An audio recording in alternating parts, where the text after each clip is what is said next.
And this is the third of the 3 videos about lemon and lime and replacing the windows. This is about installation. So we have now the 2 windows back from the manufacturer, and we're going to do a dry fit to see whether they work. Clearly it's going to be a bit touch and go because we don't know whether they're going to work or not. But if I just show you them, Andrew is now exposing set. Now you'll notice there's no black edge to them, and that's because we haven't yet put that on the frit strip and the underside primer. But today we're just going to see if we can fit them in, see whether they go in the hole or whether they all sit flush. So we now have them and dry fitted them. These, although you can't see too well for this until we put the black edges on and we actually put them in place, these are a really good fit. We suspect that actually some of the problem around how they stand proud a little bit, so 5 millimeters on one side, you can see it there, but when you put a very, very small amount of weight on it, they go down and they sit flat. By the time we finish doing that around them and put some weight on it, they'll be a lovely fit. So the gentleman who did the moulding of the windows, the new windows, has done a lovely job. They're a nice colour as well, actually. He's got them, they couldn't get them exact same colour, which was like a greyish green. These are more green in there, but they're a lovely job. Now it's the job to put around the border, around the edge. So what we've done now is we've brought them home.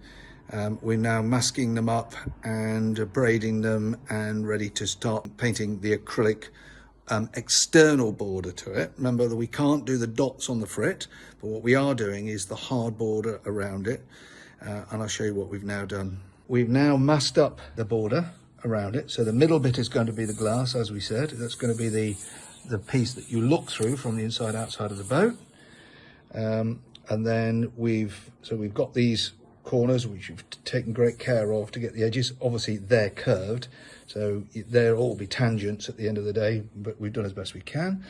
And then what we've done here is to lightly abrade all the surface of the plexiglass all the way round. We're not going to do this side of it. This is going to be masked as well, because this is where the Sikaflex goes when it's in the recess, and so we're going to mask this up to make sure that we don't get the acrylic paint on this bit here as well. So we're now about to apply the activator 205, using a cloth to wipe on and a cloth to wipe off around the inside part, which has been roughed up. The surface has been abraded, and that's what we're going to do next. So we've applied it with a cloth, wipe it on,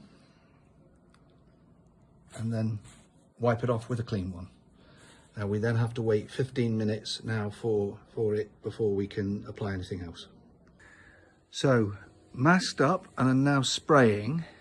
That's the second coat, so it's covering well, but it hasn't finished as a gloss sheen on it, which is a bit disappointing. Some parts have, some parts haven't, so it suggests to me that it needs another coat over the top in a short while. So today we're installing the windows.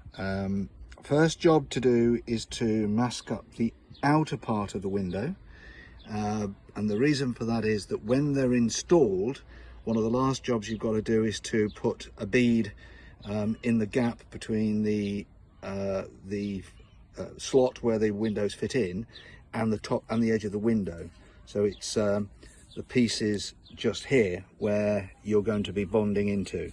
So the idea is to not get any on the glass, so put some masking tape around the edge. I'm afraid you have to do it in tangents all the way around. It's the only way to do it, but at least that way it works.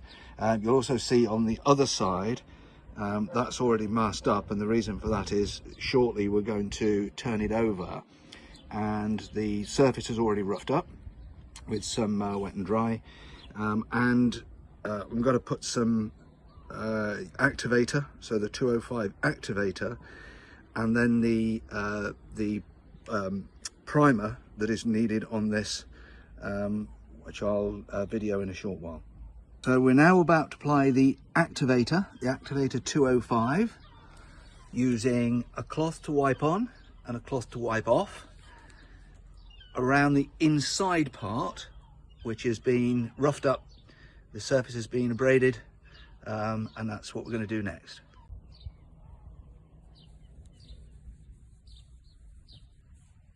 And then wipe off.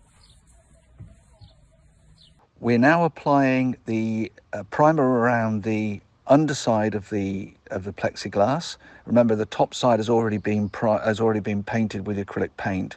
So this is the underside and the periphery of the window with 209N, Sikaflex 209N. I'm applying it with a wedge-shaped sponge single coat. It does dry incredibly quickly, so you need to get it on quickly.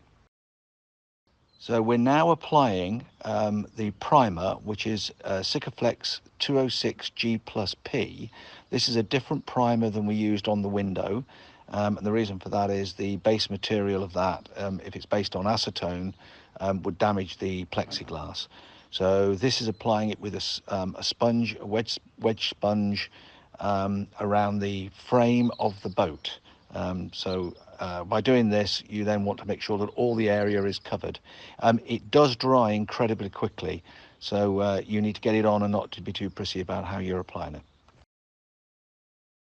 So before we start applying now the Sikaflex UV, we need to create a nozzle that's going to give us the right dimension bead. So this photograph shows you what I've done, which is cut a V in the nozzle. It needs to be quite a high bead, so it's about 20 millimeters at the bottom and about 30 millimeters high. And the reason for that is that when you put it on, what you end up with is a rugby-shaped ball bead all the way around, which is what Jeanneau have ended up with when I took the windows out. So it looks like a V when it goes on, but as you push the windows down and weight the windows down, it then squashes to a rugby-shaped bead all the way around. So we're now applying the Sikaflex bead to the edge. You'll see that it's standard DIY gun that's applying that. I've showed you the example of the bead that we're trying to apply. There are channels. When you've removed the window and then remove the old Sikaflex, you'll notice that there are channels in the boat itself. Your beads are sitting in those channels, and the idea is that as you push the window into them, they create a rugby-shaped ball bead around the edge, and they sit in that sits in the channel. Obviously, that's designed to keep the water out. You'll also notice that when I talked earlier on, I was talking about the number of tins or number of tubes that you'll use of the Sikaflex UV. That is 2 black, and then eventually around the periphery of it, you'll use one that is white. So if you're using the shape nozzle that I suggested, you'll need 2 cans of black UV Sikaflex.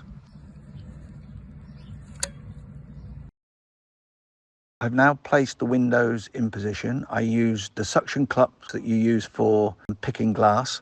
You can buy them on the internet. They're about £8 for 4 of them. I used those very successfully to position the plexiglass in place. I've then used tile wedges, the orange pegs that you see around it, to give us the spacing around the periphery and make sure that the line in between the 2 windows, for example, is uniform. And then I've used weights, and these weights are 5 kilo sacks. They're weights for exercising. I've used those around 5 of them, so 25 kilos in total. They don't mark the surface of the plexiglass, and they do stay in place. So today is the final part, which is putting the white periphery around the edge of the windows. I masked up the center of the window to get a sharp edge, but left the outer periphery without putting any masking on it. I felt that it would be better to get an edge that was sealed around the edge of the boat, much more important than trying to make it just look pretty. And it's gone on pretty well. There's 1 or 2 little areas where I've come along the edge, which I just need to clean up with a sharp knife tomorrow. But other than that, it's gone on pretty well. That's the finished item. Other than a boat clean, the boat is absolutely filthy, but it's gone on really well. They both fit flush, exactly where the other ones were, the original ones. I'm very pleased with that. So we've just applied now. The windows are all finished, so we're now just applying to see if there's any water coming in. and there doesn't appear to be any whatsoever. As you see, the main culprit was this middle seam down here originally, and if you looked at this particular window this side, with the exception of a piece there and a piece there, that was the only bit that was stuck down. The rest of it was actually unbonded. So no wonder this particular window on this side leaked. However, it looks like we've done the job. There is no water coming in anywhere, and we've given it a good test.